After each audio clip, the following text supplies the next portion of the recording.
Corporate megastores are spending millions lobbying DC politicians on one-sided policies that send small businesses tumbling.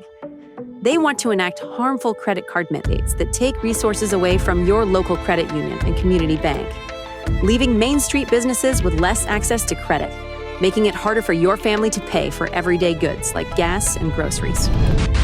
Tell Congress to guard your card and oppose the Durbin-Marshall credit card mandates. Paid for by Electronic Payments Coalition. Warning, the following ZipRecruiter radio spot you are about to hear is going to be filled with F-words. When you're hiring, we at ZipRecruiter know you can feel frustrated, forlorn even, like your efforts are futile, and you can spend a fortune trying to find fabulous people, only to get flooded with candidates who are just fine. Fortunately, ZipRecruiter figured out how to fix all that. And right now, you can try ZipRecruiter for free at ZipRecruiter.com/zip. With ZipRecruiter, you can forget your frustrations because we find the right people for your roles fast, which is our absolute favorite F word. In fact, 4 out of 5 employers who post on ZipRecruiter get a quality candidate within the first day. Fantastic. So, whether you need to hire 4, 40, or 400 people, get ready to meet first-rate talent. Just go to ZipRecruiter.com/zip to try ZipRecruiter for free. Don't forget, that's ZipRecruiter.com/zip. Finally, that's ZipRecruiter.com/zip. Breaking down every game, every day in Major League Baseball. This is the Baseball Betting Show. Here is your host, Greg Peterson. Hey, Boor for the low. Welcome to lovely Las Vegas for the Baseball Betting Show with myself, Greg Peterson, now part of the VSiN Family Podcast. We've got an excellent podcast for you as we're going to be joined in segment number 2 by one of our good friends, William Boor, who does such great work over at Action Network, taking a look at this great game that we all know and love of baseball. Have to ask him how the Brewers continue to win these games. Another wild one on Saturday for them. We're going to be asking him about some of the teams that he's feeling bullish/bearish on, and we're going to be taking a look at the slate that we've got on this Sunday. Then in the final segment, going to get you guys picks and analysis on every game on the betting board for this baseball Sunday as we touch them all. If you do have a question, comment, segment idea, what have you for this podcast, you have one of 2 ways we offer those in. First one is my Twitter/X timeline at gunit_81. Keep in mind, letters EM, they mean does not matter, so per usual, please do send these into the timeline. Other ways, find an Apple Podcast review. If you rate this podcast 5 stars, it is very much appreciated. And then from there, you're able to fire in whatever you'd like to hear on this podcast via that 5-star review. While I did not get in any Twitter/X questions today, everything is powered by Edge Boost. Edge Boost is making sure that bettors are able to have access to their funds whenever and wherever 100% of gambling transactions do get approved, and when you go to edgeboost.bet, put in that promo code of Greg, G-R-E-G. That'll get you a $1 for $1 match on your first deposit up to $25. Now let's take a look back at everything that we saw in baseball on Saturday. Try to find some trends and try to get to know these teams a little bit better. Games from yesterday is Greg buzzing about. Here is the rowdy recap. The Brewers make it 14 straight wins. This has just gotten absolutely ridiculous. 6-5 the final. They extend the game into extra innings because of a Elly De La Cruz throwing error in the 9th inning. For the Brewers, this was a pretty rock-solid start here from Quinn Priester. 2 runs allowed in 5 1/3 innings, so he did give up a pair of solo home runs as Austin Desais get his 4th home run season, and then you had Spencer Steer get his 15th home run season. Niavoli Marte of the Marte Parte off of Nick Mears, his 9th home run season. That came in the 11th as Mears would give up 2 runs, one of which was earned in the 11th, but other than that, the bullpen rock-solid. Trevor McGill gives up an unearned run in the 10th inning, but Aaron Ashby, a pair of outside the bullpen squirrels, Shelby Miller, Jared Koenig, Abner Uribe, they all come up with a squirrel setting. And for the Cincinnati Reds, good start here from Zach Littell. 1 run allowed in 6 innings. Graham Ashcraft, Tony Santillan, both give you a squirrel setting. Emilio Pagan is on the bump when Elly De La Cruz had that error in the 9th inning. And then you had Scott Barlow give up an unearned run in the 10th inning, but Joe La Sorsa, 3 runs, 2 of which were earned, give it up in the 11th inning as Andrew Monasterio, his 2nd home run of the season, 3 runs shot the difference maker. For the Atlanta Braves, it's been an awful year for them. They've been one of your least profitable teams in baseball in quite some time, but 10-1, they take down the Cleveland Guardians as Joey Wentz, finding himself a home with the Atlanta Braves, gives up a home run in his 6 innings of work. Brian Rocchio, 2nd home run season. Slade Sassoni just absolutely flattened. 8 runs, 6 of which were earned, give it up in 4 2/3 innings as he allows a home run to Michael Harris, 14th home run season. From there, you did have Kobe Aller give up 2 runs in 2 innings. Matthew Festa, and out of the bullpen scoreless. Carlos Hernandez, 2 scoreless innings. And for the Atlanta Braves, 3 scoreless out of Hunter Stratton to be able to slow things down for the Houston Astros. This one took 12 innings, but they got the job done against the Baltimore Orioles. 5-4 the final is for Rico Garcia, who's the opener for Cade Povich. Povich, 10 strikeouts, but 3 runs allowed in 5 innings. From there, Cade Stout gives up a home run. In his inning of work going deep was Jose Altuve, 22nd home run of the season, and Jason Alexander, no relation to George Costanza, gives up 2 runs over the course of 6 innings. He gave up a home run as Dylan Carlson gets a 6th home run season, and Jackson Holiday of a Bennett Sosa, 15th home run season. Sosa gives up those 2 runs in 2/3 of an inning, but Brian King, Brian Abreu, Stephen Okert, they all end a scoreless inning. Caleb Boor, and out of the bullpen scoreless, and Daniel De Los Santos scoreless 11th and 12th innings to be able to get this one to the window. And I am for the Orioles bullpen, not bad here. Dietrich Enns, 2 scoreless innings. Yunier Cano, Yaramil Hidalgo both give you a scoreless inning, and then Keegan Aiken, unearned run, give it up in the 12th inning. For the New York Mets, they get their 3rd win in their last 16 games. 3-1, they're able to take down the Seattle Mariners. As for the Mariners, lone form of offense in this game, and Eugenio Suarez, 38th home run season. That comes off of Edwin Diaz, who gives up that home run as he worked 2 innings to be able to get the save. Gregory Soto give you 5 outs out of the bullpen scoreless. And MLB debut of Noah McLean, very clean. 8 strikeouts and 5 1/3 innings scoreless. And for the Mets, 3 of 10 with men in scoring position. Brian Wu said boo to giving up a 1 run in 6 innings. From there, Caleb Ferguson give up a pair of runs in 2/3 of an inning. Carlos Vargas gives up nothing in his 1/3 of an inning. And Casey Lugumina, scoreless inning, but nothing to him for Seattle at the plate. Not a lot to him for the Chicago White Sox as well. 6-2, the Royals get the job done in this one. For the Royals, they get to Sean Burke, 3 runs, 2 of which were earned in 3 2/3 innings, including a pair of home runs surrendered. Mikey Yastrzemski, 11th home run season. John Rave, his 4th home run of the season. From there, Tyler Alexander gives up 3 runs in 2 1/3 innings. Mike Vasil continues to be solid out of this bullpen, 2 scoreless innings. And for the Royals, Daniel Lynch came in. He gave you 2 scoreless innings after Michael Lorenzen. He didn't go long, but he did go 4 scoreless innings. Bailey Falter has been demoted to the bullpen, gives up 2 runs in 2 innings. But Taylor Clark, scoreless inning for the Royals to be able to get to the window. And the Detroit Tigers, they've been on quite a skid recently, but they get the job done by a count of 8-5 against the Twins. For the Tigers, by the way, 64 overs, 55 unders, and 5 pushes, one of your better over teams in all of baseball.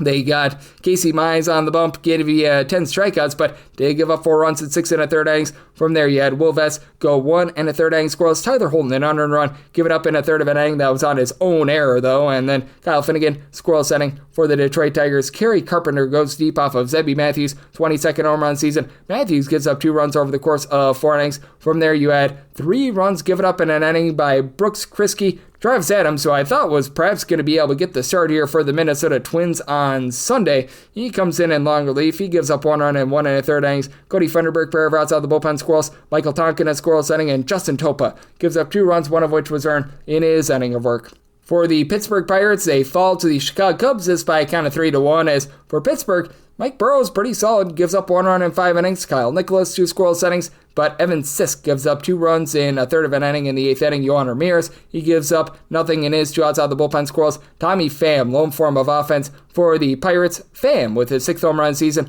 For the Cubs, Shota Imadaga gives up that home run, but Wasal gives up that home run in 7 innings of work. Andrew Kittredge, Brad Keller from there, they both land a scoreless inning. So the Cubs up to 69. Very nice wins this far this season, and this was a nice win for the Washington Nationals, 2-0. They take down the Philadelphia Phillies. Taijuan Walker, not a bad start, 6 2/3 innings. He allows 2 runs. From there, Jordan Romano, and out of the bullpen scoreless, Max Laser, a scoreless inning, but absolutely nothing doing off of Cade Cavalli. 7 hits allowed, but no runs. Jose Ferrer, 2 scoreless innings out of the bullpen as the Phillies go 0 of 7 with men in scoring position to be able to get that one to the window for the Washington Nationals. And then for the Boston Red Sox, they take it to the Miami Marlins, 7-5 the final as for Miami, Cal Quantrill gives up all 7 runs in 3 2/3 innings, including a bomb. Trevor Story, it was Story time, chapter number 19 of the campaign in his home run book for Brian Bale. Does give up 2 home runs, but both were solo shots. 2 runs allowed in 6 2/3 innings as you had Mr. Agustin Ramirez get home run number 18 of the season. And then this was home run number 1 of the season. And if I'm not mistaken, home run number 1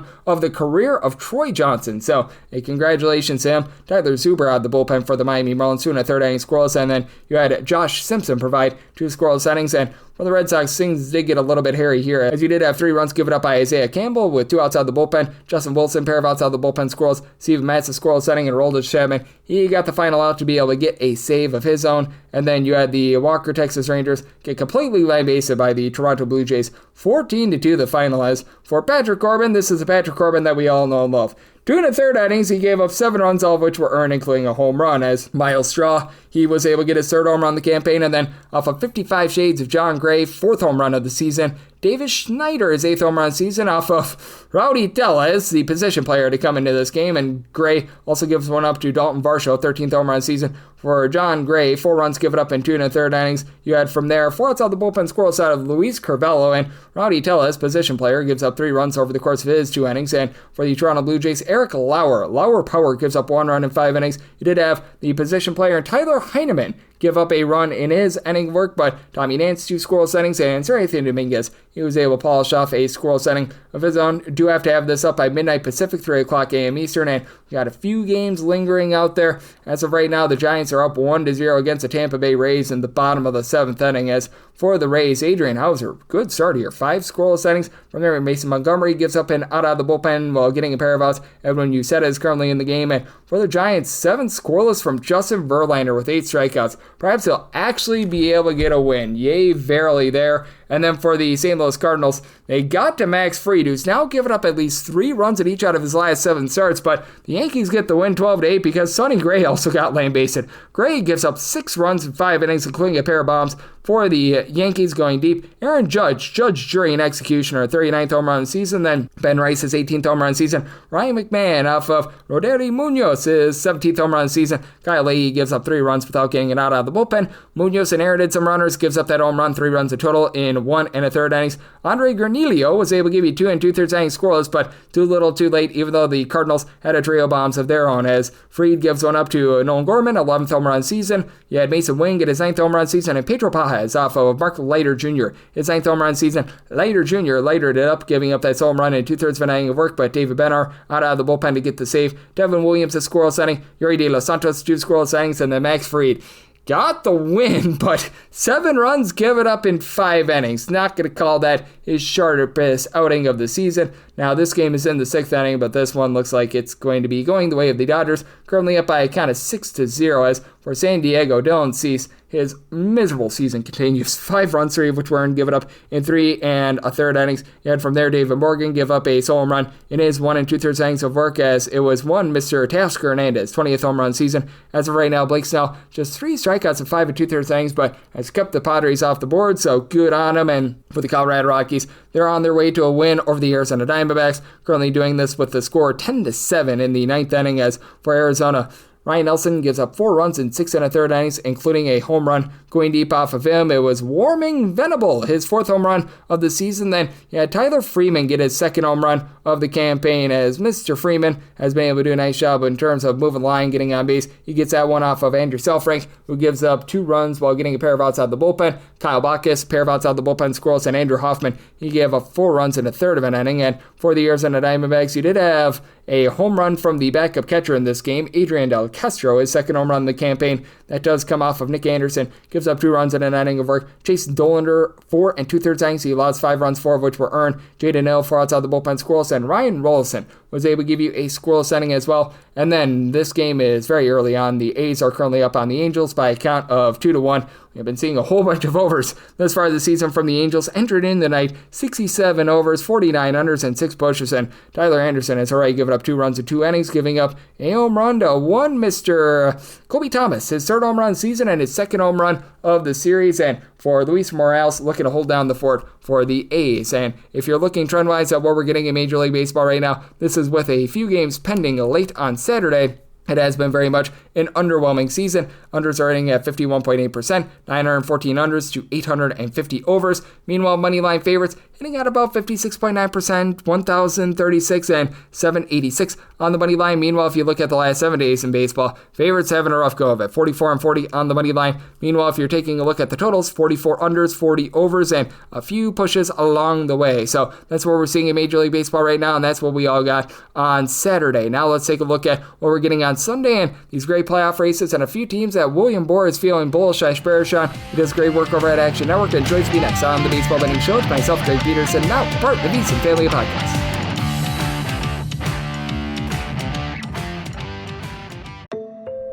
DC politicians want to enact harmful credit card mandates that could take away your cash back and rewards points. Perks that stretch your budget and make life a little easier. Losing these benefits means less money for your family's everyday essentials like gas and groceries. The perks you rely on could disappear, leaving you with higher costs and fewer options. Tell Congress to guard your card and oppose the Durbin-Marshall credit card mandates. Paid for by Electronic Payments Coalition. Breaking down every game, every day in Major League Baseball. This is the Baseball Betting Show. Here is your host, Greg Peterson. And we're back in lovely Las Vegas for the Baseball Betting Show with myself, Greg Peterson, now part of the VSiN Family Podcast. Always great to be joined by this man as we've got William Boor aboard. He does such great work over at Action Network. Taking a look at this great game that we all know and love of baseball. I know that he's doing such an amazing job taking a look at all that we're getting with regards to postseason race. He's also getting into NFL mode and college football mode as football is approaching very, very soon as well. You're able to follow him on the old Twitter/X at the letter W. Last name Boor, spelled B-O-O-R all together. And William, great to get you aboard. Thank you. Of course, Greg. Thanks for having me. Always happy to hop on and talk some baseball with you. Always happy to have you aboard, William. And just how do you take a look at this landscape right now in baseball? Because we've got some very much slumping teams, even though the Mets, they were able to get a win on Saturday. It's been an almighty slide for them. Obviously, the Milwaukee Brewers have caught some fire. The Blue Jays are catching some fire as well. And it just feels like it's a very streaky time in baseball right now. It is. We're kind of in these dog days here. I think we got another week of kind of some funkiness mixed in. And then obviously when that calendar turns to September, you're going to have the urgency like really ramped up in some of these races. I'm looking at, the NL West, we've got two teams tied. Some of the wild cards are really close as well. I think right now you're just, the weather's hot. Everyone's kind of dragging in mid-August, but as soon as we get that last week of August, early September, that urgency is going to kick up and we're going to start seeing probably the cream rise to the top and some more consistent play from the contenders. Yep, we've certainly got some teams that are sort of sliding. We've got some teams that are a bit sluggish, but one of those teams is not the Milwaukee Brewers. As we're recording this on a 13-game win streak, we'll see if that's 14 or not by the time this podcast comes out. But what do you make out of the way that they're getting the job done? Because if you look at the overall metrics, it's a little bit confusing. They don't necessarily have a ton of power. The rotation with regards to their pitching has obviously been solid, but it's something that completely blows you away. And somehow, some way, they're just winning every single game, even when they're down 7 runs. That was wild. It is just a very well-built team. If I had told you in September that, we'd be talking in mid-August and the Brewers would have the best record in baseball, you probably wouldn't have believed me. That just seems weird. But if you look at Pythagorean theorem, their expected win-loss is 76-45. So there's only one game there. So it's not luck. You look at the run differential, they're plus 161. They're beating teams, fair and square. They are red hot right now. They're obviously not going to win forever, but this run is insane. So it's hard to argue with the results. And this is just a really solid team that I think everyone's going to have to take a little bit of a closer look at. Because when you look at the National League, you look at, the Phillies, the Dodgers, the more traditional teams as the favorites. But the way Milwaukee's playing right now, you can't sleep on the Brewers. Yeah, it's been wild what we've seen out of them. It's been a lot of fun for me being someone from the great state of Wisconsin, so I've been loving seeing that, but we shall see if that is going to be a mainstay moving forward as William Boor, who does such great work over at Action Network, he is joining me right here on the Baseball Betting Show. And in terms of teams that maybe aren't quite as hot as the Brewers, but they have a chance to be able to get hot here towards back half of the season, are there a few teams that you're just feeling bullish on right now that you feel like, hey, maybe they're up and down, maybe they're going through a little bit of a lull, but they have a chance to be able to find it here in the back half of August into September? The Mets are intriguing, maybe for a wild card. I think the Phillies are going to take the NL East, but the Mets are intriguing. The Cubs as well. The Brewers' run has kind of overshadowed the Cubs, who had a really fast start to the season, and then now they've kind of slipped back to reality. But I wonder if they kind of get back going here in these next couple weeks. And then, the Padres and Dodgers obviously don't fit your question. Neither of those teams are under the radar, but that NL West race is certainly going to be intriguing to watch over the next 6 weeks here. Oh, absolutely. And it's going to be intriguing to watch on Sunday because we do have ourselves Dodgers versus Padres, with it being Yu Darvish against Tyler Glass. Now, the Dodgers, pretty sizable -150, -155 favorites. And how do you take a look at both this game and both of these teams moving forward? Because for the Dodgers, I feel like it's all about health, and Max Muncy landing on the injured list is an issue. And for the Padres, obviously, Yu Darvish has not had the season that he was hoping for. Yeah, I definitely like the Dodgers in the spot, and I also trust the talent that'll win out, and I do think they win that division eventually. But San Diego, all credit to the Padres, they've made it interesting. The Dodgers are not the juggernaut that we probably thought they were going to be in February and March. They've definitely left the door open, and San Diego has come charging. I do like the Dodgers tomorrow, like I said, but this race is way more interesting than I thought it was going to be several months ago. Oh, it certainly is. And when it came to the NL West, we thought that we might be getting 4 postseason teams a few weeks ago. Mm-hmm. That certainly is not going to be what is going to be happening there. And for the San Francisco Giants, they take on the Tampa Bay Rays as about -165 favorites, with it being Logan Webb against Ryan Pepiot. And it's such an interesting game because with the Giants, it looked like they, about 2 months ago, when they picked up Rafael Devers, when they had that win streak, it looked like they were going to for sure be a postseason team. But ever since Devers has come on over, the team has went straight down the toilet bowl. And the Tampa Bay Rays, speaking of going down the toilet bowl, this West Coast road trip has not treated them very kindly. Yeah, this is an interesting matchup. To me, I was surprised. I was looking at this the other day. In each of the past 3 seasons, the Giants are under 500 in Logan Webb starts, which is wild for, a team's supposed to win when their ace throws. That said, they can't hit. I'm not necessarily going to fade them, but this is a game where I'm probably going to look to get in and get out early, maybe look at a no-run first inning, maybe look at the first 5 under, maybe look at the full game under. But I will bet on some sort of bet on this game will be on limited offense. Yeah, that's a relatively good call there. As for the Giants, right now they are towards the bottom of the National League in terms of runs per game at home as well. So that's been a little bit less than savory for them. What has been very savory, though, is taking a look at these two teams, as we do have William Boor, does such great work over at Action Network, joining me on the Baseball Betting Show. And this one I think is going to be one of the better games of the day. It's the Rangers and the Toronto Blue Jays. Jose Barrios going up against Nathan Eovaldi. Eovaldi and the Rangers, about -108, -115 favorites. And recognize that for Eovaldi, last start against Arizona was not great, but overall, sub 175 ERA, he's had things going. And Jose Barrios throughout his career has always been better at home rather than on the road. That has not been the case this season, though, and I think that this is going to be a fun one north of the border on Sunday. Yeah, I'm with you. This is definitely a good game to watch. You mentioned Eovaldi's last start against the Diamondbacks. Yeah, that didn't go as planned, but baseball is a large sample size sport. That was one start. If you look at his numbers as a whole, 10-3 overall, as you mentioned, the 1.71 ERA, I'm going to treat that last start against the Diamondbacks as a blip and probably back on Eovaldi and the Rangers. If he has another bad start in a row, then I'll swallow that and maybe reevaluate again in 5 days when he throws again. But as of now, I'm ready to back him again and just trusting that one was a one-off. Yep, I'm right there with you. And how do you take a look at the Blue Jays in that American League? Because with the Blue Jays, it's been a really good season for them. The power numbers have been able to really ascend. And Dalton Varsho coming back, I think, is very big as well. But it just feels like that American League in general is a big, giant hodgepodge. And it's really hard to know what's what in that entire league because some of these teams, it feels like, are very flawed. They are. The thing that's important to keep in mind with Toronto is their trade deadline with Shane Bieber possibly looming out there. That's obviously going to be very intriguing. We don't know what they're going to get from him, but it's just a nice chip to know that if he comes back and he's who we think he is, all of a sudden you've possibly got your game 1, game 2 playoff starter right there. And they've obviously done fine without him. I think the American League playoffs should be very interesting. I think right now I would probably favor the Mariners just because of that pitching staff and the way that plays in the postseason.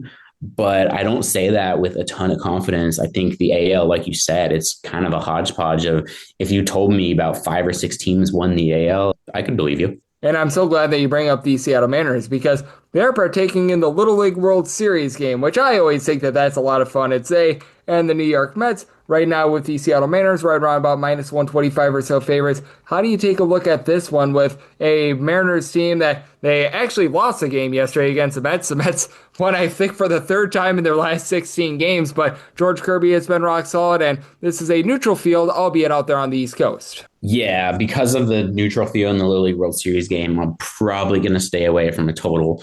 But as far as the side's concerned, it's the Mariners have been playing well. George Kirby, 7 scoreless in his last start, 6 scoreless, 2 starts before that. So like no earned runs in 2 of his past 3 starts. He's throwing the ball really well. Seattle's playing really well. I'm definitely going to find myself on the Mariners on this. Yep, I do think that with the Mariners, they've been really able to ascend ever since the trade deadline, albeit they've lost a few games out there on the East Coast, but that's just what's going to happen when you've got that travel as well. And then I think that this one is going to be really interesting as well, as we've got ourselves a bunch that has been up, down all around this year in the Kansas City Royals, but the one thing that's been consistent about them is not scoring a lot of runs, and we've got a 9.5 total between they and the White Sox, with it being Ryan Bergert against Davis Martin, and I'm not sure how you take a look at it, but I just feel like these totals in Kansas City have been too high all season long, and this just feels like yet another one of them. Yeah, I'm with you. This is an under or nothing for me. Kansas City hasn't scored a ton of runs, and I also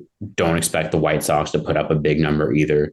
There's, nothing that they've done over the past season and a half really has suggested that they're going to bust out a big offensive number. This is a tough one because there's so many, probably better games on the slate. But if you must bet this, I'm going under or nothing. Yeah, absolutely. It's one of those things where I've just been very mesmerized by these totals out there in Kansas City all season long. I feel like they need to be lower than what they are, but they haven't really lowered them, and Kansas City has been one of the top under teams in all of baseball. And then I look at this game, and I feel like the money line should be higher. The Atlanta Braves have just been mispriced all season long. Eric Fetty has been a disaster over his last 8 starts, 3+ runs allowed in every one of them. The Guardians are currently minus 125 to minus 130, and I feel like their run that they had over the last few weeks was maybe a little bit better than what this team is actually performing at, but at the same time, I take a look at this spot and it feels like relatively good value on the Guardians again. Yeah, I'm with you. Like you mentioned, over the past 10 games, Guardians 7-3. Like they're not that good, but we are getting the Braves being overvalued here. As you mentioned, they've been overvalued all season.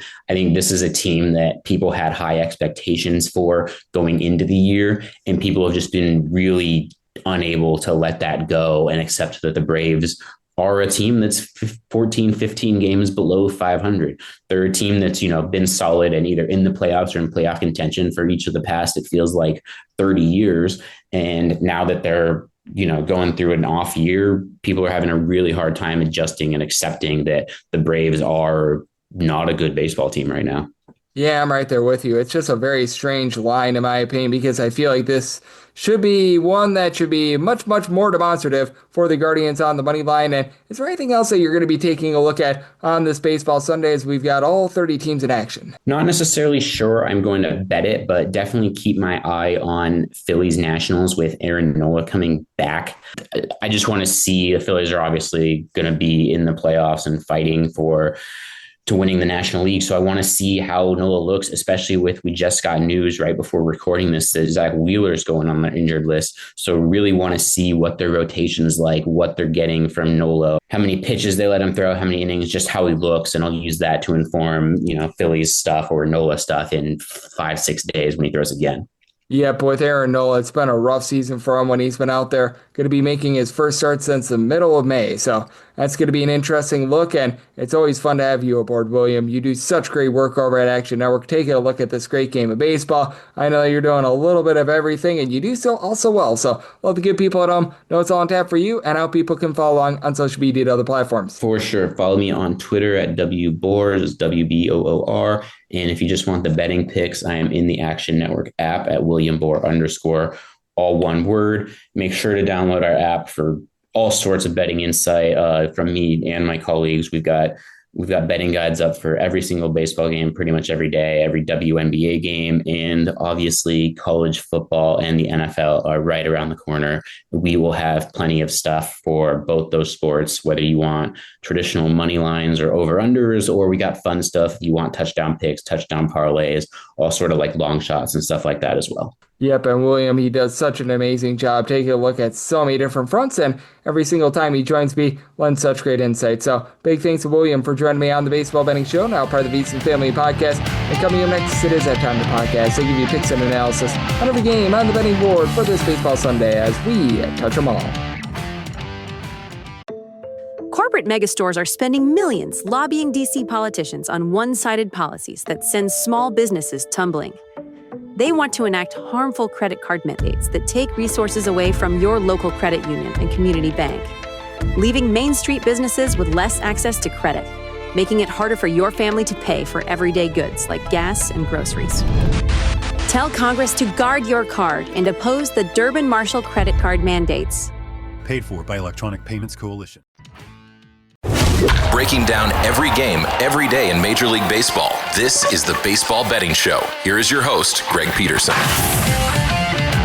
And we're back here in lovely Las Vegas for the Baseball Betting Show with myself, Greg Peterson, now part of the VSiN Family Podcast. Always great to be joined by William Boor, who does such great work over at Action Network, taking a look at this great game that we all know and love of baseball. Every single time he joins me, he lends such great insights, and did so once again today. So, big thanks to William for joining me in the last segment. Now it is that time of the podcast. I give you picks and analysis on every game on the betting board for this Baseball Sunday as we touch them all. If a game is listed on the betting board, Greg has a side and a total on it, so it is time to touch them all. Do note that as per usual, any changes that are made to these plays will be listed up on my Twitter/X feed at gunit_D1, and we are going to be going in Las Vegas rotation order. This is where we go with the National League games first, then the American League games. Any intra-league games, those are going to be at the bottom. That'll keep things all nice and clean and easy. So, how about if we do start things off with 951, 952 on the card? It is the Philadelphia Phillies on the road against the Washington Nationals. Aaron Nola looks to be super once again for the Phils, and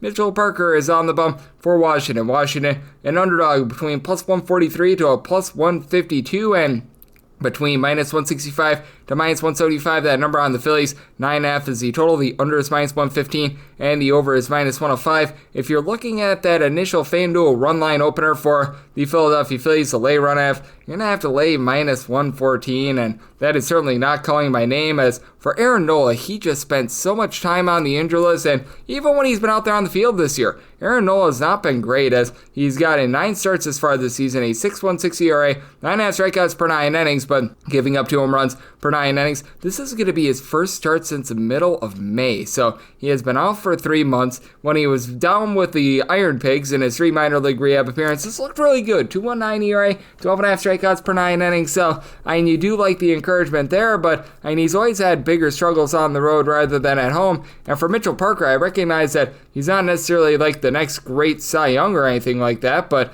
you know what? He's been able to keep the ball in the yard. He's giving up about 1.2 home runs per 9 innings. A 5.55 ERA is not great. Fielding independent, more on about a 4.74, and he has given up a whopping 17 runs in the last 3 games, so that's been a little bit less than great, but he is backed up by a lineup that I do think is going to be able to get to Aaron Nola a little bit. For James Wood, he's giving you good wood, 350 on base. He's been able to supply the team with 25 plus home runs. Now, CJ Abrams only has 4 home runs at home thus far this season, but he's got 16 bombs. He's hitting at 265. Josh Bell, since the beginning of the month of July, is hitting above a 275. You've been able to get some good at-bats out of someone like Luis Garcia, who's hitting at 260. Dallin Lyle, who went deep earlier in the series, he's hitting at 255. So, young guys are starting to step up for this team, and for the Phillies, it's all about Kyle Schwarber. Over 42 home runs, 370 on base. He has been magnificent for the team. Bryce Harper's up to 18 home runs, about a 350 on base. And you've got plenty of guys move the line. Brandon Marsh, JT Realmuto, both hitting about a 270. Omando Sosa, even at the bottom of the fold, hitting about a 260. But this is still a Philadelphia Phillies bullpen that,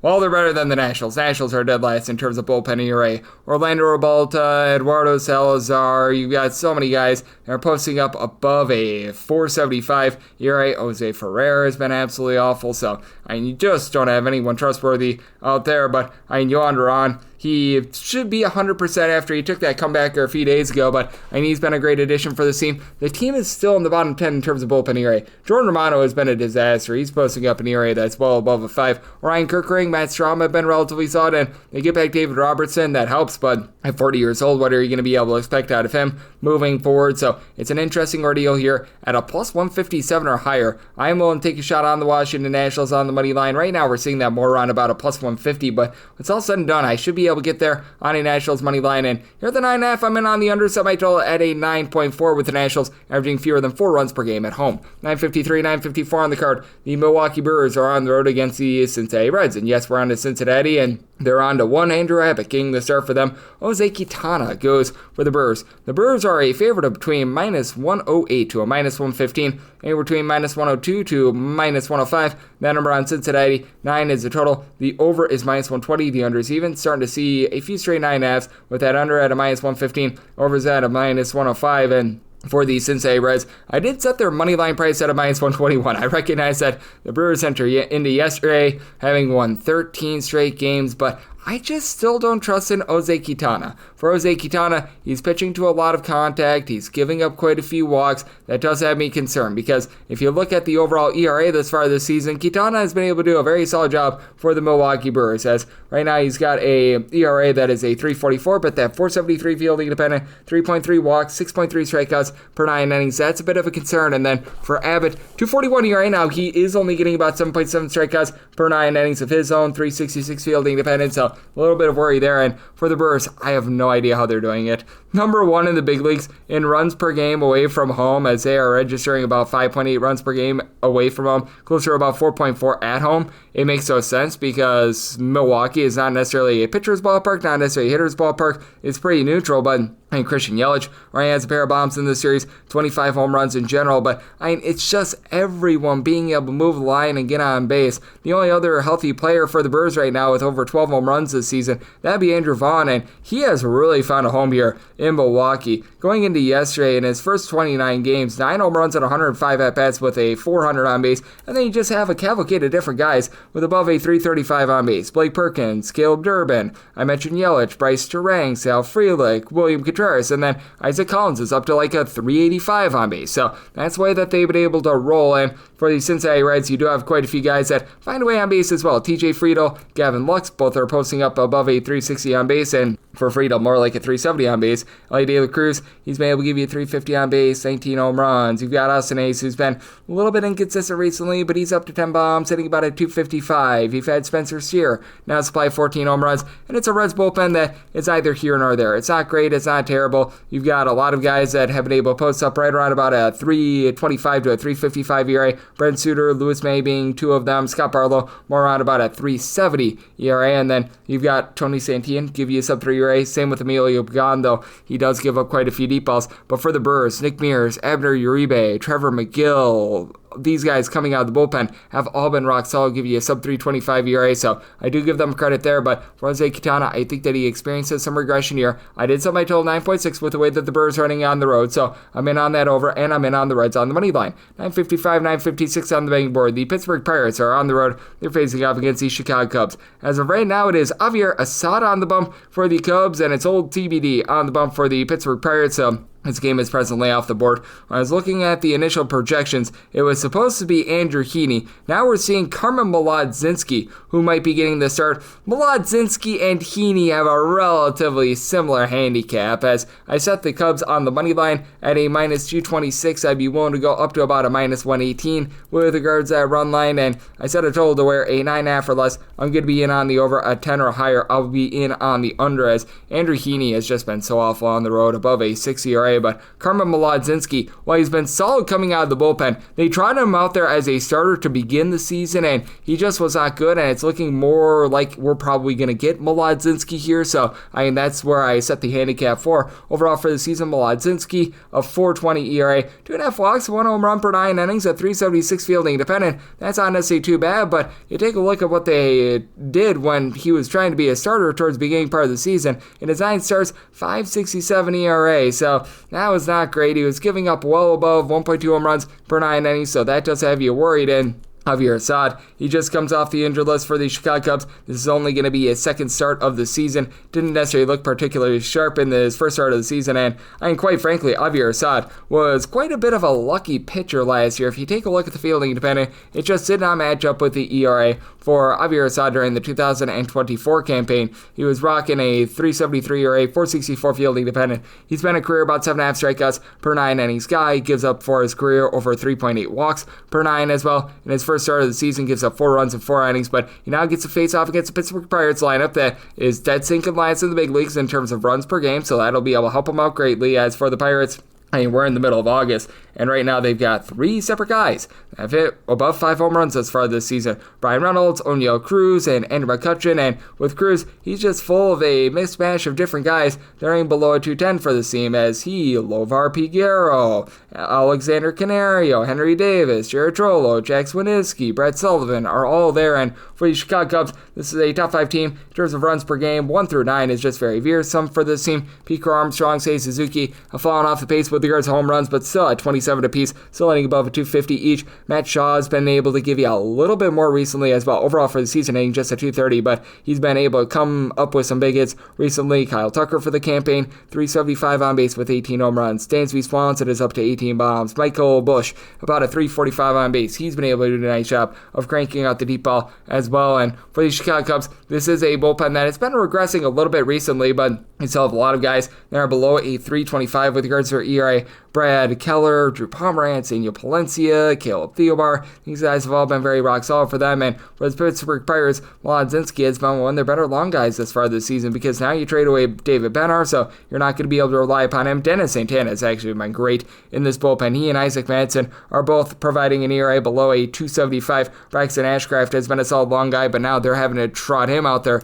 as a starter as well. So that means that you're going to be relying a little bit more on guys like Kyle Nicholas, Ryan Barucki, who are posting up an ERA above a 5. So it does make for an interesting circumstance here. Minus 118 or better, looking at the Cubs on the run line, plus 227 or higher. Looking at the Pirates, and then 9.5 or less in on the over, a 10 or higher to the under. As with regards to that wind situation that we're seeing out there in Chicago for Sunday, it's going to be a rather warm day. It looks like the wind is going to be blowing in a little bit more, and if the wind is blowing in, because I initially thought that the wind was going to be blowing out, that was a little bit more for Saturday, but if the wind is blowing in the way that it's looking like right now, it would be quite a bit of a drop off. I would be setting a total to where more of like an 8 or less to the over, 8.5 or higher to the under. If we get more of the winds that we saw from Saturday, 9.5 or less to the over, 10 or higher to the under, but looking like we do have a change of situation with regards to the wind. So that is a edit that I will make right there, an 8 or less to the over, 8.5 or higher to the under based on the changing wind situation, which that's why they don't post up the regular field totals until the AM. 957, 958 on the card. The Arizona Diamondbacks hit the road. They're facing off against the Colorado Rockies. Antonio Senzatella is going to be on the bump for the Colorado Rockies, and it's all to be determined for the Arizona Diamondbacks. So this is a game that is presently off the board. It was looking like Casey Kelly might get the start for the Arizona Diamondbacks. I know that some places were also reporting perhaps Anthony DeSclafani. I personally think that you're going to get a piggyback situation, and if you get Kelly versus Senzatella, I did set my total to where a 12 or less. I'm in the over, 12.5 or higher the under. Diamondbacks are a minus 188 favorite. Would be willing to go up to a minus 127 on the run line. Would need a plus 189 or higher to be able to take a shot on the Rockies on the money line. For Casey Kelly, spent a lot of time out there in the KBO. Even if he doesn't necessarily start in this game, he's probably going to be seeing a lot of long relief, as he always throughout his career has been a little bit more of a long guy, and he's made 2 appearances thus far this season for 1 2/3 innings, so really something uneventful there. If you look at what he was able to do at the minor league level, though, he was a starter, 5.82 ERA, that is in the PCL, which is very much a juice ball league. No strikeout stuff whatsoever for Kelly. Throughout his major league career, only about 5.8 strikeouts per 9 innings, and faces off against a guy in Senzatella has been a human pinata. He's been getting less than 5 strikeouts per 9 innings, and now he's coming off of the injured list. That's not great to say the least. For Antonio Senzatella, he has been rocking an ERA of a 7.34, and he's giving up 13.9 hits per 9 innings. That's not great to say the least, but you do have a Colorado Rockies team that they're only averaging in the neighborhood about 4.5 runs per game at home. That's about a league average offense at home, and you're playing at elevation where that's supposed to be a cheat code for offense. So that's not necessarily great. Hunter Goodman has been great, though. 25 home runs. He's been hitting above a 275. Now, if you look at the home numbers and the home numbers only, Jordan Beck has been able to above a 315. You've had Mickey Moniak hit for about a 300 with 11 home runs. Ezekiel Tovar hitting at 375, so these guys have been solid. But even Kyle Farmer sitting at a 200 at home. Michael Taglia, a sub 315 on base at home. Brenton Doyle has been able to about a 300, but these guys have been very hit or miss even when they've been at home. And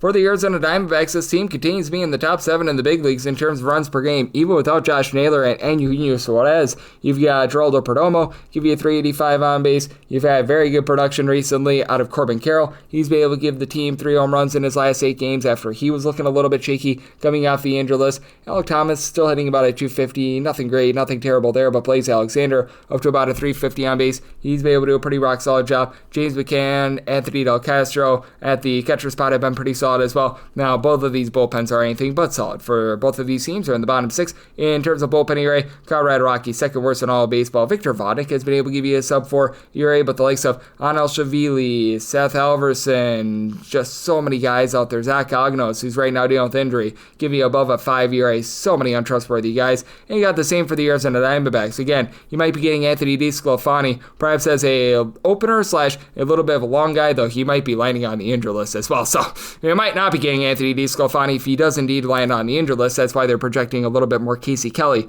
right now, but figuring that DeSclafani probably going to be out of the fold in this game, you're going to be relying a lot on Jalen Beeks, John Curtis with 2 S's, Kyle Bacchus, a whole bunch of guys are rocking north of a 4 ERA. I know for a brief amount of time they were picking up Trevor Richards. I think that they sent him down to the minors. They might need to call him back up with the injury to Anthony DeSclafani, and Jake Woodford is a former starter that might be able to give you some innings. He's posting up above a 5 ERA as well. So figuring that you get most likely Casey Kelly / a poo-poo platter pitchers from the bullpen, I'm willing to lay up to a minus 127 with that run line of the Diamondbacks. 12 or less, looking at the over 12.5 higher, the under, need at least plus 188 to take a shot on the Rockies on the money line, thinking that it's going to be Sensatello. 959, 960 on the card. The Slime Diego Padres are on the road against the LA Dodgers. Tyler Glasnow goes for the Dodgers, and Mr. Yu Darvish is on the bum for the Padres. Padres plus 128 to plus 136 underdogs, minus 150 to minus 158 is that number on the Dodgers. 8 to 8.5 is the total on the 8. Overs between minus 115 to minus 120. Unders between even to minus 105 on the 8.5. Unders minus 120 and the overs even.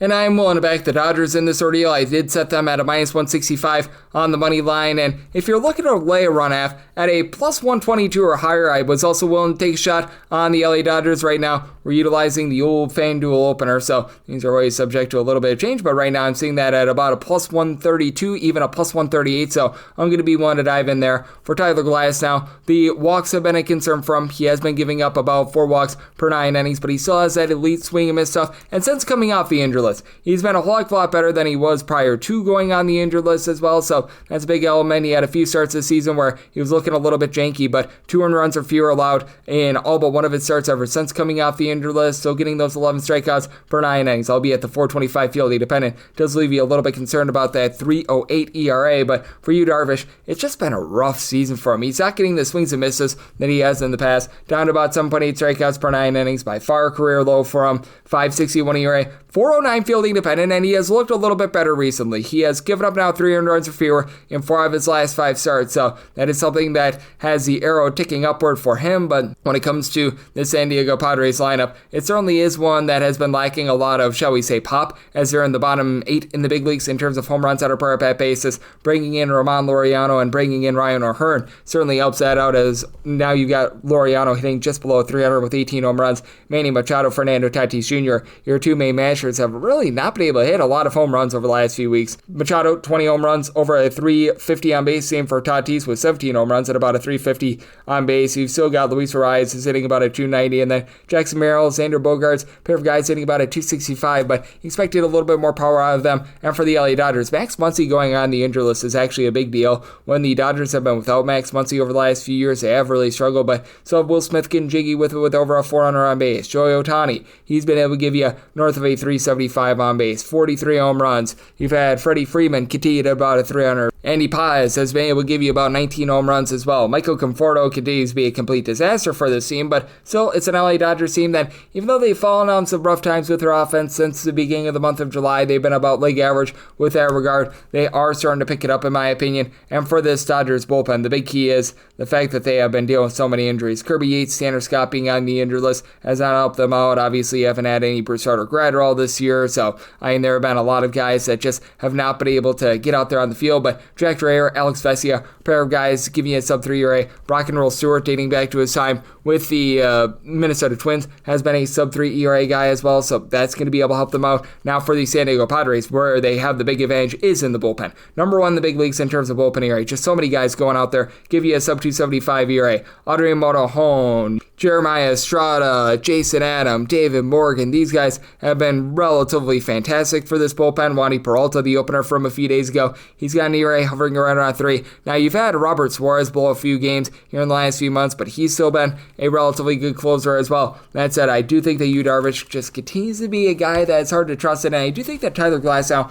doing for a little bit of regression, so I did sell my total at an 8.6. I'm going to be willing to take a shot on the over here at an 8 to an 8.5, and I'm going to be willing to back the Dodgers on the run line. 961, 962 on the board. The Texas Rangers are on the road against the Toronto Blue Jays. Jose Barrios is on the bump for the Jays, and Nathan Eovaldi goes for Texas. Texas is a favorite of between minus 108 to a minus 115, minus 102 to a minus 105 is that number on Toronto with a total of 8. The over is minus 115, under is minus 105, and I'm going to be willing to back the Rangers. I did set them on the money line at a minus 132 as Nathan Eovaldi is just having himself a magnificent season. 177 ERA, albeit the fielding independent is more around about a 270, but 0.6 home runs, 1.6 walks per 9 innings. His swing and miss stuff isn't like supreme. It's right around about 8.5 strikeouts per 9 innings, but still more than good enough. And then for Jose Barrios, 3.74 ERA overall for the season, but 4.43 fielding independent. He's giving up 3.2 walks per 9 innings. He's only getting about 7.5 strikeouts per 9. His ERA has jumped to about a 4 when he's been at home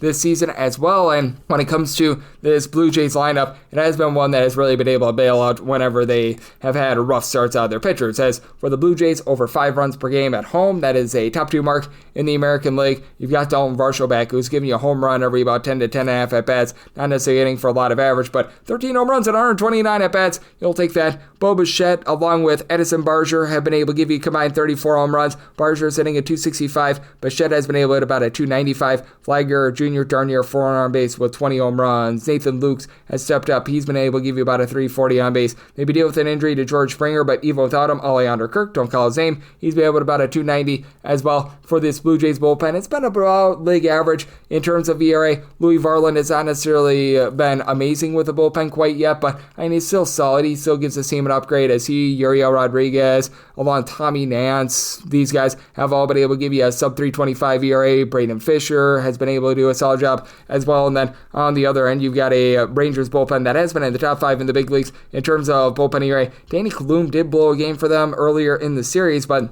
we got the likes of a Hobie Milner, Sean Armstrong, Robert Garcia. These guys who have been able to give you a sub 325 ERA. And for the Texas Rangers, the big key for this team is the offense. They've been able to score about 4.7 to 4.8 runs per game since the beginning of the month of July. That has been a top 10 mark in all baseball because you look at the overall season numbers and they're not necessarily eye-popping. You've got a trio of guys in Corey Seager, Adolis Garcia, Wyatt Langford with all between 16 and 17 home runs. Seager's back up to a 360 on base overall for the season, but Adolis Garcia, Marcus Semien, Jonah Heim, these guys are laying a 230 or lower, not giving you a ton there. Wyatt Langford about a 237 average, but these guys have been much better recently. Kyle Higashioka has really been able to shore up that catcher spot, by the way, hitting above a 330 ever since the beginning of the month of July. He's been a big piece for this team. Now, Evan Carter going back on the injured list, that does hurt them a little bit, but that said, I do think that for the Rangers, they do a nice job getting to Barrios. I think that this is going to be a low-scoring game with the way that Eovaldi is pitching, so maybe my total at some point 9 here at the 8. I'm in on the under. I do like the Rangers on the money line.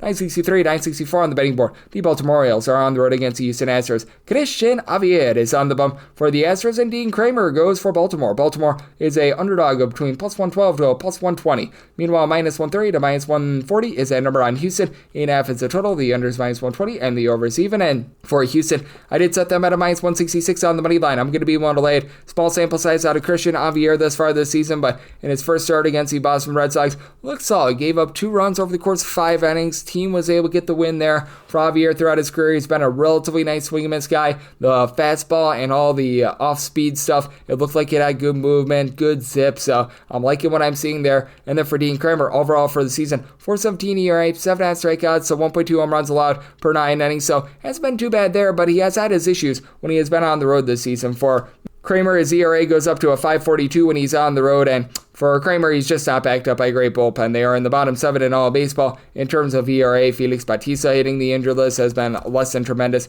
for them, and you've got a Baltimore Orioles team that is just mix and match right now with regards to that bullpen, as you've been able to get a few guys that have been able to step up for you a little bit, but likes of Yaramil Hidalgo whenever he's gotten opportunities, Grant Wolfram, Corbin Martin. I have a lot of guys that are posting up an ERA that is hovering right in that neighborhood of 4+.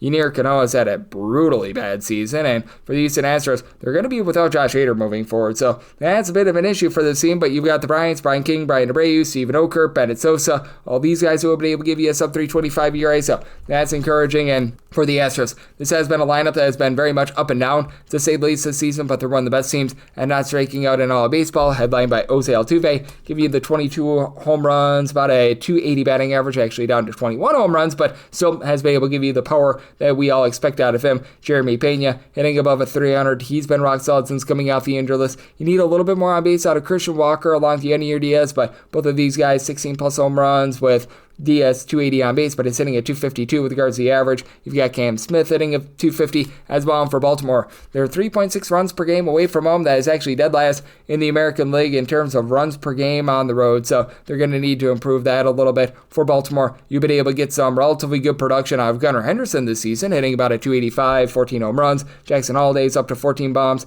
as well. Jordan Westberg, he's been able to hit about a 270 since coming off the injury list. He's been great, 14 home runs out of him as well, but trade away the likes of Ramon Urias, Ramon Laureano, Ryan O'Hearn and company, and it leaves the team relatively gutted. Tyler O'Neill's only been able to hit about a 210. You just have not been able to get a lot of production on some of these guys like Kobe Mayo and company, and I do think that for the Astros, they do a nice job of being able to get to Dean Kramer here, so set my money line price at a minus 166. Don't necessarily want the run line here, as I do think that this might be a little bit of a lower scoring game. Maybe I total an 8.4, so like the under and the Astros on the money line. 965, 966 on the card. The Royals play host to the Chicago White Sox. Davis Martin is on the bump for the White Sox. Ryan Bergert is on the bump for the Royals. The Royals are between minus 160 to minus 171 favorites. Plus 140 to plus 146 is that number on the White Sox. 9.5 is the total. Over and under both at minus 110. And when it comes to Bergert and the Royals, I did set their money line price at a minus 183. I was pretty much willing to take a plus 105 or better on the run line, and if you're looking at that initial opener, you are very much finding plus money on the Royals, so I'm going to be willing to take a shot there. As a matter of fact, at a plus 122, and for Bergert, he does give up the 4 walks per 9 innings, which is a little bit of a concern, but I know he has been rock solid, whether he be with the Royals or with the San Diego Padres. 284 ERA, he's been only giving up 1 home run per 9 innings, and he gets a face-off against a White Sox team that is 27th in scoring. They're only averaging about 3.8 runs per game, and for the Chicago White Sox team, it's just been all sorts of brutal what you've been getting out of a batting average perspective out of a lot of these guys. As Lennon Sosa's been rock solid, 15 home runs, he's hitting about a 275. Mike Tauchman is up to about a 365 on base, and Edgar Quiero, he's been able to about a 270 as well, but got a lot of guys that they're just leaving a lot to be desired. Not Colson Montgomery, 10 home runs and 120 at bats, that has been rock solid, but then you get into the likes of Michael A. Taylor, Brooks Baldwin, Andrew Benintendi, Luis Robert, Josh Rojas, Joshua Palacio, so many guys in 225 or lower for Benintendi. 14 home runs this season, Robert 12 home runs, but you just expect so much more out of these guys. For the White Sox, it's actually been a relatively decent bullpen. The long guys have been really nice. Mike Vasil's been able to give you a sub 3 ERA. You've had Steven Wilson go out there time and time again, get the job done. He's been able to give you about a 275 ERA. Grant Taylor has been able to round into form, and Tyler Gilbert, he's on to about a 3.15 ERA. Some of the shorter guys, though, they've had their issues, as you're now looking at Elvis Figueroa coming over from the Brewers. You've got the likes of Cam Bouger posting up an ERA well above a 4. You've had some rough results as well when it comes to Jordan Leisure as well. And then on the other end, for the Kansas City Royals, this has been a top 12 team in terms of bullpen ERA. Lucas Erceg, Carlos Aceves both give you a sub 3 ERA. You get Daniel Lynch off the injured list. He's been able to give you about a 2.88 ERA as well. So these guys have been solid. Taylor Clark is starting to round into form. But for the Royals, 3.4 runs per game at home. That is dead last in all baseball. Vinny Pasquantino, Salvador Perez, they're starting to lead the way with 22 home runs apiece. And Perez has been so much better since the beginning of the month of July. He's had over 10 home runs since then. Bobby Witt Jr. sitting at 290 with about 17 bombs. You've had some injuries and some just ailments in general. Drew Waters is currently not with the team. Jack Caglione hits the injured list, but Caglione was not doing anything for you.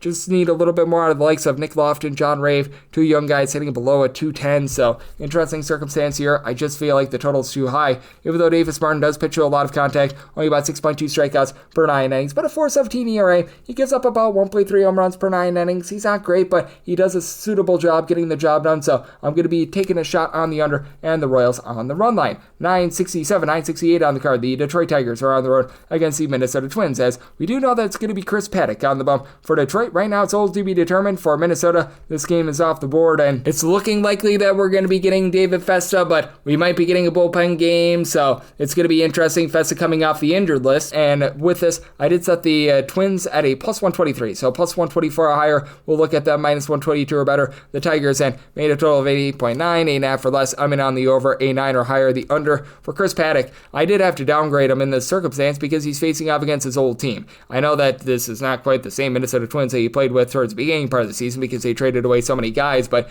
you take a look at his last start against his old team, and he got shellacked. He gave up 4 runs in 4 innings against a Minnesota Twins team that is just not that great this season, and for Paddock, he just has no deception this year. 6.5 strikeouts per 9 innings, 1.4 bombs allowed per 9, 4.76 ERA, 4.45 fielding dependent, and then obviously no confirmation here, but if you do get David Festa, he's been able to do a good job in terms of being able to get swings and misses this year, right around about 9 strikeouts per 9 innings, but has given up the deep ball, 1.8 home runs per 9 innings, 5.40 ERA. I value him a little bit better than a bullpen game of the Twins. If you get a Twins bullpen game, I probably shoot this up about 10 cents, and then the 8.5 or less to the over becomes a 9 or less to the over, but David Festa most likely going to be getting some run here, and this is a Tigers team that is just really falling back to earth right now, as you still have a top 8 team in terms of runs per game, as you've had a pair of guys be able to fly 25 plus home runs in Spencer Torkelson, Riley Green. For Torkelson, hitting below a 250 with regards to the average, but the on base more around about a 335 for Riley Green. He's just full of a big giant list of guys. They're in between about a 262, 272 for this team. He, Wencio Perez, Zach McKinstry, Dylan Dingler, Kerry Carpenter is up to 21 home runs himself, Gleyber Torres, all right there. And then for the Minnesota Twins, they're trying to mix and match in this lineup. Cody Clemens has a double-figure amount of homers, but just a 214 average. Matt Wallner has been able to give you 16 home runs, but he's hitting at 212. Royce Lewis has been much better since coming off the injured list. Hitting above at 260. The team picks up James Outman after he just did not pan out with the LA Dodgers, and Byron Buxton, he's been leading the way, 24 home runs, about a 340 on base, but I mean, this is very much a mix and match team. Luke Hackshield, though, the young guy, he's been able to come up, he's hitting above a 300, and for the Twins, this is just very much a gutted bullpen, as you've got a lot of guys that are rocking ERAs above a 4, Cody Funderburg, Justin Topa, Cole Sands, Erasmo Ramirez, Bucks Krisky. These are guys that you can't rely upon, though. The Tigers, since the beginning of the month of June, bottom 7 team with regards to their own bullpen ERAs. You've had Tommy Kahnle be absolutely terrible for this team. Kyle Finnegan, if you date it back to his time with Washington, has about a 4 ERA. You just haven't been able to get a lot out of the likes of Chase Lee and company. Wolves, Brian Herter have both been able to give you sub 325 ERA, so interesting circumstance here. 8.5 or less, looking at the over 9 or higher, the under. And for the Tigers, minus 122 or better, looking at their money line, plus 124 or better, I'm in on the Twins. 969, 970 on the card. The LA Angels are on the road against the Athletics, as Jeffrey Springs goes for the Athletics. Jose Soriano is on the bump for the Halos, and the Angels do find themselves in a pick'em game. Both of these teams between minus 105 to a minus 110, and the total is 10. The under is minus 115, over is minus 105. Did set the Athletics at a minus 115, so I'm going to be willing to back them on the money line. This is a rare case where I'm going to take an under in Sacramento, though.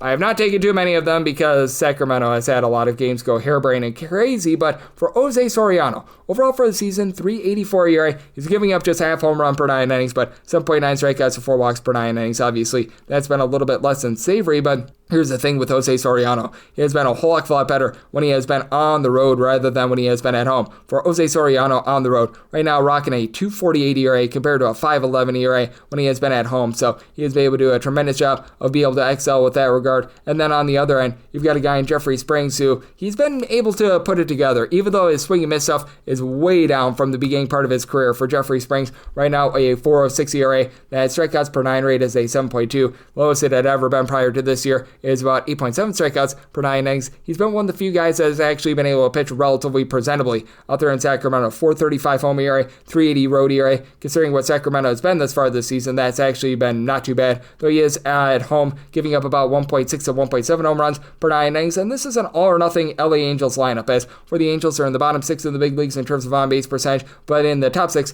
in terms of home runs on a per-at-bat basis. Joe Adell, he's a big example of this, setting fire to the rain with 25 home runs, but setting fire with his on-base percentage at a 290. Taylor Ward, 29 home runs. He's up to about a 317 on base, so he's been better. Zach Neto, 20 bombs, hitting a 270. Like to see that. Even Mike Trout, though, he's got 20 home runs, but he's hitting just a 236, albeit with a 367 on base. Jorge Soler is banged up, and he's just had a bad season. In general, Yoel Moncada has not been able to give you too much either, and when it comes to Luis Renifo, he's been a little bit better recently, hitting for a 250, but just a 295 on base with 7 home runs. You expect a bit more there. Both of these bullpens have been brutally bad. Both of these teams in the bottom 5 in terms of bullpen ERA. Hunter Strickland landing on the injured list for the Angels, not great. Though Brock Burke, Kenley Jansen, both below a 3 ERA. That's encouraging, but then you've got Reed Detmers, Carson Fulmer, Connor Brogdon, Ryan Zefrion, all these guys above a 4.1 with regards to their ERA. And then on the other end, you're just going to need to get a little bit more moving forward out of this Athletics bullpen, as well as Michael Kelly, along Sean Newcomb. Both of these guys have been able to give you an ERA below a 3.5, but that said, you've got a lot of guys like the new long guy in Osvaldo Bido, Grant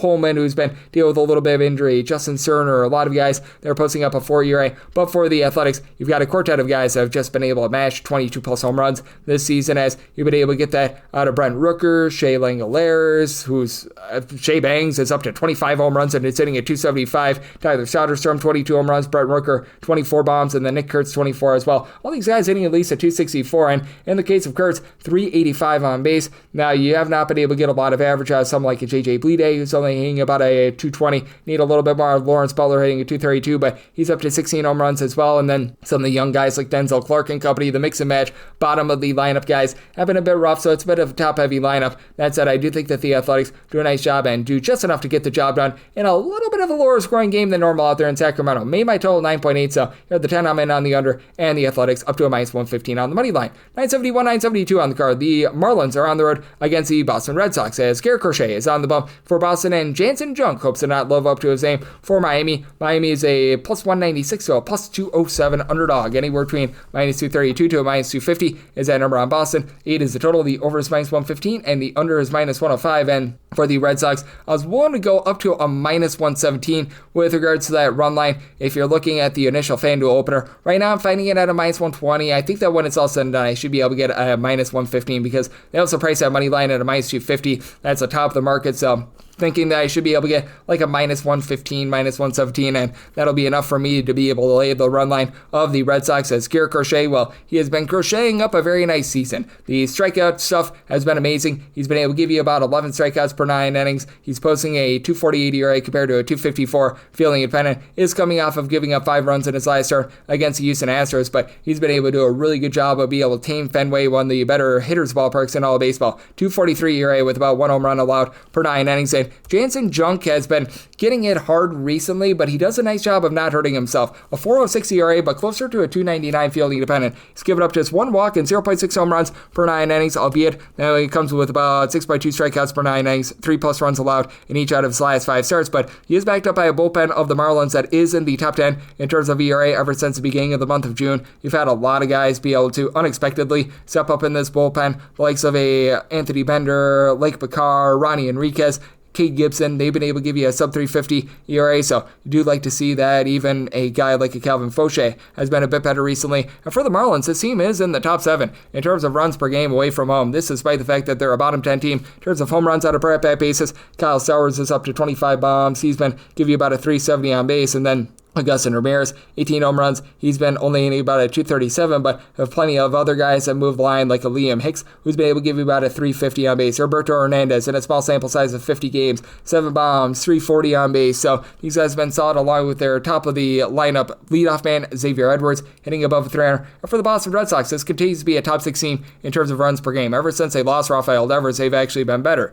Even though you don't have one real, super duper threat, Weiler Abreu, 21 home runs, hitting about a 250. Just have a lot of balance with this team. Trevor Story's up to 19 home runs, hitting about a 260. You've been able to have Carlos Narvaez do a nice job move line, hitting about a 250. Alex Bregman hitting a 300 with 16 home runs. Jaron Duran, he's been able to about a 340 with regards to his on base. He's up to 12 home runs. These mix and match guys like Abraham Toro, Robin Anthony, who's up to 400 on base. They've all been able to find a way to move the line, and for the Red Sox, this is a top 7 team in terms of bullpen ERA, with having perhaps the best closer in all of baseball this year, Roldis Chapman. 12.5 strikeouts per 9 innings at a 1.15 ERA, but it's not not just him, though. You've had a nice long guy in Garrett Woodlock, Justin Wilson, Brandon Bernardino, Chris Murphy, Greg Weissert, all be able to give you a sub-3.15 ERA. So I do think that the Red Sox go out there, get the job done. I'm willing to lay up to -117 on that run line. And it's up my total at 8.3. If we can get an 8 like I'm seeing right now, and on that over to go along with the Red Sox run line. 973, 974 on the card. The Atlanta Braves are on the road against the Cleveland Guardians. Logan Allen goes for Cleveland, and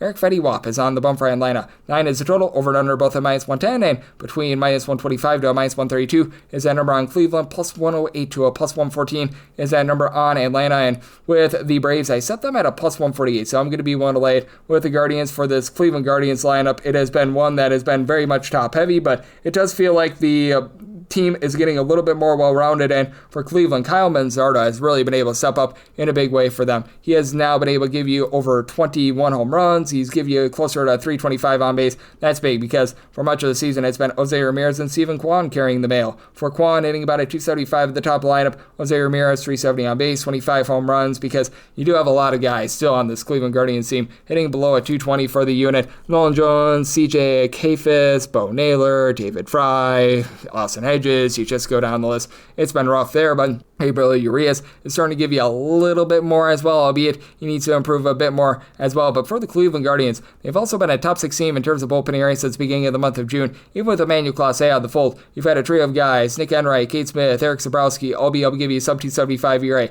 Kobe Allard has been pretty good as a long guy. Hunter Gaddis has had a relatively rough last few months, but it does feel like he's starting to pick it up a little bit more as well. And for the Atlanta Braves, this has been the no good, very bad, terrible year, as you've got Ronald Acuna Jr. back on the injury list. So Marcell Ozuna, Matt Olson, both with 19 plus home runs, both give you about a 365 on base. Michael Ayers, he's up to 13 home runs, but a 273 on base. I recognize that the batting average is a 252, but 273 on base, that's not cutting it. Ozzy Albies, 300 on base, 10 home runs, you expect more there. Nick Allen, 0 home runs and a 221 batting average. That's just not great, to say the least. And with Eli White, he's not necessarily been able to give you a lot at the plate, 270 on base, and this team has been in the bottom 10 in terms of bullpen ERA since the beginning of the month of June, as you've had Pierce Johnson be relatively solid. He, Dylan Lee, throw in there Desbel Hernandez, I'll give you a sub-285 ERA. You've been able to have Dylan Dodd at times be able to give you some good appearances, but I mean, he's been a little bit banged up. Raciel Iglesias, Aaron Bummer, both above a 4 ERA. Aniel De Los Santos was so bad that they had to cut ties with him.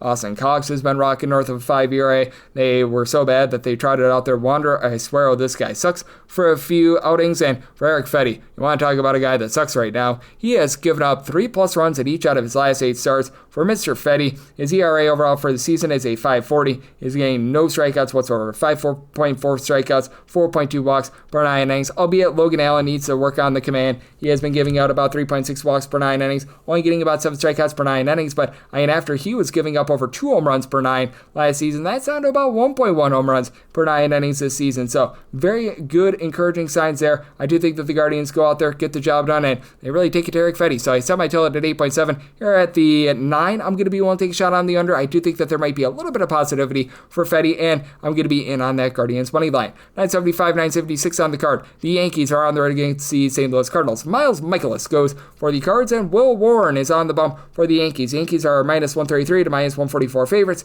+118 to a +123 is that number on St. Louis. 9.5 is the total, under is -120, and the over is even. Made my total a 9.4, so I'm going to be in on the under for Miles Michaelis. He certainly is giving up way too much contact. That's been the MO of his entire career, but it was just a nice job of being able to keep things out in front of him and not give up any walks. As for Michaelis, once again, hovering right around about 2 walks per 9 innings. That ERA is pretty sky high at a 4.97 ERA because he only gets about 6 strikeouts per 9 innings, and the home run ball has really been hurting him as well. 1.6 home runs allowed per 9 innings, while Will Warren, he's got a relatively similar ERA at a 4.34, but I mean, he's got a 3.68 fielding dependent because he does a good job with his deception. Needs to hone in on the command, 4 walks per 9 innings, but 10.3 strikeouts per 9 innings. And for Will Warren, he's given up a combined 5 earned runs over the course of his last 4 starts, so that's a very encouraging sign. He is backed up by a Yankees lineup that is in the top 5 in terms of runs per game. Obviously, Aaron Judge has been judge, jury, and executioner. He's been able to supply the team with over a 440 on base, 38 home runs, but Cody Bellinger, Trent Grisham,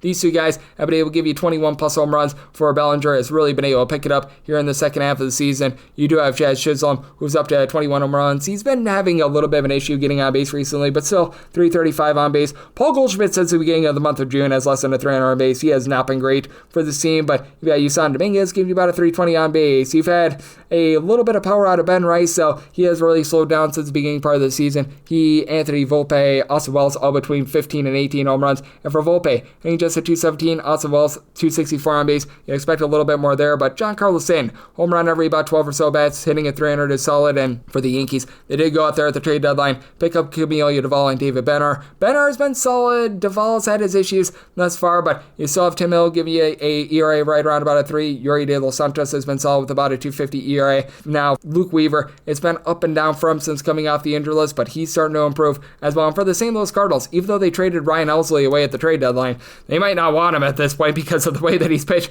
with the Mets, but I mean, you still have quite a few relatively solid relievers out there. Kyle Leahy, Jojo Romero, Riley O'Brien, Matt Savanza, these guys have been able to give you a sub 275 ERA. The problem for the Cardinals is they're averaging fewer than 3.8 runs per game since the beginning of the month of July. They've been a bottom 2 offense with that regard. Wilson Contreras is right now leading the way with 16 home runs, hitting for about a 345 on base, and then you have Alec Burleson hitting about a 280 along Brendan Donovan, and Burleson's up to 15 home runs. Lars Nootbaar, though, even though he's got the 13 home runs, he's hitting at 230, and a lot of these young guys have just had a tough time finding a way to be able to get on base. Jordan Walker, Victor Scott, both hitting between about a 220 to 230. Ivan Herrera's been solid, 373 on base, but Yohan Pozo, he's been very limited with regards to his at-bats. He's only been able to give you about a 295 on base, so you've had a lot of issues there. I do think that for the Yankees, Will Warren is able to give you a good start and do just enough to be able to get you this under. Set the Yankees on the money line at a minus 147. If you're looking at that initial FanDuel opener with regards to the run line, you're able to find that at about a plus 112. I was willing to take a plus 112 or higher, so I will be looking at the Yankees run line to go along to 9.5 under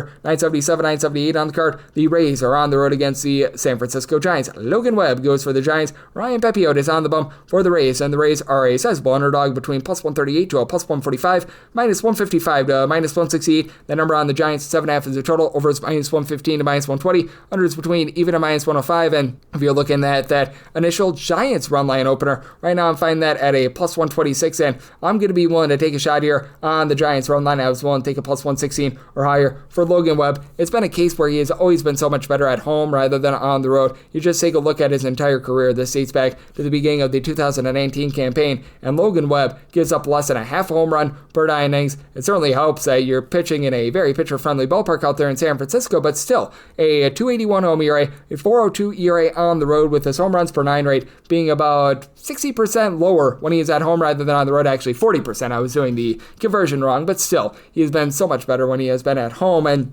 for Ryan Pepiot, this is a guy that has been doing for quite a bit of regression because he has been giving up a lot of home runs and walks. He's giving up 1.6 home runs, 3.1 walks per 9 innings, 386 ERA, closer to a 468 feeling opponent, and he's starting to experience it. 3+ runs allowed in 4 of his last 5 starts, albeit he's given up quite a few unearned runs in that time span, and he is backed up by a Rays bullpen that does rank in the top 10 in the big leagues in terms of bullpen ERA. Not quite sure why Eric Orze is currently at the minor league level, and you currently have Manuel Rodriguez deal with an injury, but the young guy in Ian Seymour, they did have to utilize in long relief a few nights ago. Pete Fairbanks, Garrett Clevenger, these are guys give you a sub-3 ERA, so they've been able to do a solid job. Mason Englert has been pretty solid recently as well, and then for the Rays, you do have some good power in this lineup. Brandon Lau, along Junior Caminero, have been your main men. For Lau, about a 270 average, 24 home runs. Caminero, 35 bombs. Doesn't really walk a lot, but he's hitting for about a 260. Yandy Diaz, 345 on base with 20 home runs, and this is one of the best base stealing teams in all of baseball. Headlined by Chandler Simpson, 34 stolen bases, hitting above a 300, and then Jake Magnum, he's hitting at 280 with 18 stolen bases himself. Hitting back Ha-Sung Kim in a small sample size has been hit or miss as he, Cameron Misner, along with Christopher Morel, Taylor Walls, the catcher spot, these guys hitting at 225 or lower. They leave something to be desired there, but for the San Francisco Giants, right now they're last in the National League in terms of runs per game at home. William Amos is starting to pick it up, 10+ home runs since the beginning of the month of July. He overall for the season, though, still hitting about a 225.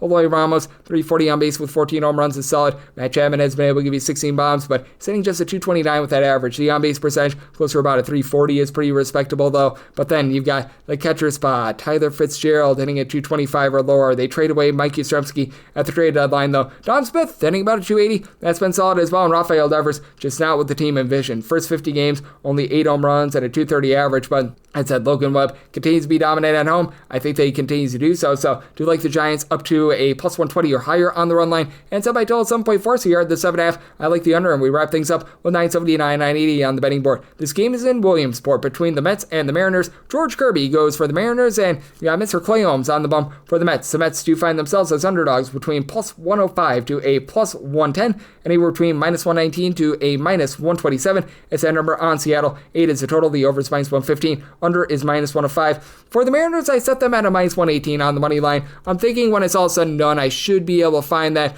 more like minus 115, minus 118. So do think that when it's all said and done, should be able to land on the Mariners on the money line. We need about a 2-cent line move, which that's not asking for too much. And for George Kirby, it's been a little bit of an up and down season for him. It doesn't sound like much, but the 2.1 walks per 9 innings is actually a career high for him. But he's up to 9.5 strikeouts per 9 innings, 3.71 ERA, but 3.22 fielding dependent. He's given up a combined 4 earned runs over the course of his last 4 starts, so he's pitching his best. And for Clay Holmes, I just fear that there's a lot of regression with him because he gives up a lot of contact. He's also got a 3.71 ERA just like Kirby, but his fielding dependence at 4.20. 3.7 walks, 0.9 home runs allowed per 9 innings, which that's a good thing, but only about 7.2 strikeouts per 9, and he's out giving up 4+ runs in 3 of his last 5 starts. Yay, verily to the Mets winning yesterday, but just their 3rd win in their last 16 games, so very much a struggling team right now, and it's a very top-heavy lineup for the Mets. You've got a quartet of guys with at least 20 home runs: Juan Soto, Francisco Lindor, Brandon Nimmo, Pete Alonso.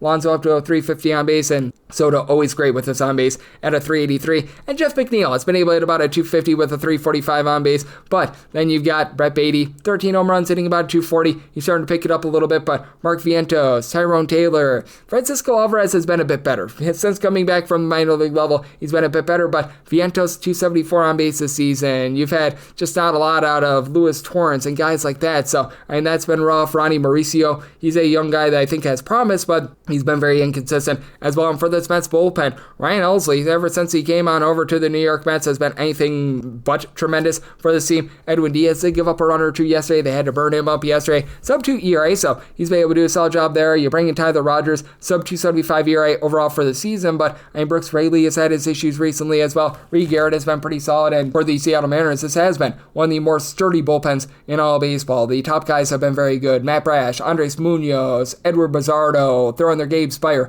These guys giving you a sub 315 ERA, and then for the lineup, Cal Raleigh, big dumper. 46 home runs with a 360 on base. Already has a home run in this series. We've got Julio Rodriguez, Randy Arozarena. Nice complementary pieces with the Arozarena, 345 on base, 23 home runs. Rodriguez is up to 24 bombs, and Eugenio Suarez, he's got 38 home runs. His batting average is starting to slide down a little bit, but you've got quite a few other guys are able to find a way to move the line, like Ben Williamson is hitting above a 250. Dom Canzone has been able to hit a 285 as well, so do think that the Mariners do get 2 Clay Holmes here and get the job done. Somebody told it at 8.7, so at an 8 or an 8.5, I'm going to be in on the over, and I do like the Seattle Mariners up to a minus 118 on the money line, and that'll wrap things up for the Sunday edition of the Baseball Betting Show, now part of the VSiN Family Podcast. A big thanks to William Boor over at Action Network for joining me in the live segment. If you do like hearing from this fine podcast, Baseball Betting Show, you're able to subscribe wherever your podcasts, Apple Podcasts, Google Play, Spotify, Stitcher, and TuneIn. If you have a question, comment, segment idea, what have you for this podcast, do have 1 or 2 ways to be able to further this in.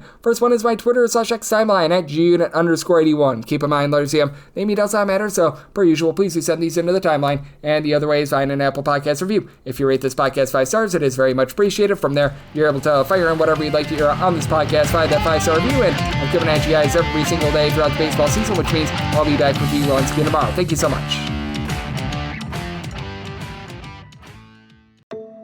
Corporate megastores are spending millions lobbying DC politicians on one-sided policies that send small businesses tumbling. They want to enact harmful credit card mandates that take resources away from your local credit union and community bank, leaving Main Street businesses with less access to credit, making it harder for your family to pay for everyday goods like gas and groceries. Tell Congress to guard your card and oppose the Durbin-Marshall credit card mandates. Paid for by Electronic Payments Coalition. Warning, the following ZipRecruiter radio spot you are about to hear is going to be filled with F words. When you're hiring, we at ZipRecruiter know you can feel frustrated, forlorn even, like your efforts are futile, and you can spend a fortune trying to find fabulous people, only to get flooded with candidates who are just fine. Fortunately, ZipRecruiter figured out how to fix all that. And right now, you can try ZipRecruiter for free at ZipRecruiter.com/zip. With ZipRecruiter, you can forget your frustrations because we find the right people for your roles fast, which is our absolute favorite F word. In fact, 4 out of 5 employers who post on ZipRecruiter get a quality candidate within the first day. Fantastic. So, whether you need to hire 4, 40, or 400 people, get ready to meet first-rate talent. Just go to ZipRecruiter.com/zip to try ZipRecruiter for free. Don't forget, that's ZipRecruiter.com/zip. Finally, that's ZipRecruiter.com/zip.